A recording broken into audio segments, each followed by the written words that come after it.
Don Fuller, 725 Huntley. I want to thank Mr. Montanez and anybody else involved with their work on the Main Street Mall redo and all that kind of stuff. Thank you very much. I want to reiterate, I thank Mr. Haley for moving the State of the City into this room, taking it out of Crossroads, making it something everybody can come to. So I want to thank you and everybody else who's involved with that. My third item is regarding item I spoke about at the last meeting, the Corona Norco Rescue Mission. We went through this at the last meeting, and some of us had questions for Councilmember Fox, and he completely failed to address some of those. So I'm going to go over this again. It's not behind us.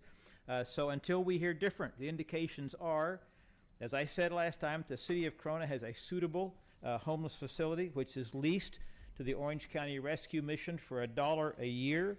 That is decidedly pro-Christian and anti-LGBT, and that is from the Orange County Rescue Mission website, by the way, and that doesn't serve many Corona residents, if any at all. That advertises and promotes a church on city property, and thus at taxpayers' expense, and that pays a salary to Mr. Fox, as far as we know, as a member of this council, and thus a member of the governing authority over that facility. I'd like to say a word about the use of the term residents. Mr. Fox and several other people have tried to make residents kind of obfuscated by saying that these are homeless people, so therefore they don't have a residence because they don't have an address. That's not true. If you reside someplace, you're a resident, and that's simply playing word games and trying to get away from the facts of where people live and where they come from. So enough of this. And if any of that thing I said is wrong, tell me so. At the last meeting, I had the following questions which you did not answer, and those questions were: how many people does the Corona Norco Rescue Mission serve? How many are residents of Corona? We know what we're talking about. What services are provided? What are your duties? And are you paid? And if so, how much?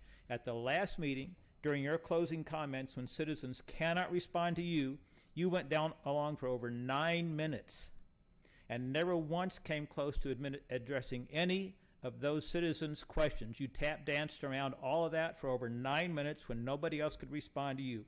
You were elected to serve the people of this town, and you refused to answer their questions. This went on last week. I'm going to bring it up this week, and until we get some answers from you, that's what we're going to do. And you have a history of not answering. I have twice been up here and asked you questions about you fudging on your mileage expense or reimbursement reports, and you never answered those either. So if you want to sit there like a stone face, that's your choice, but your non-answer and your little grin right there speaks as loudly as anything else we need. I'm done. Bye.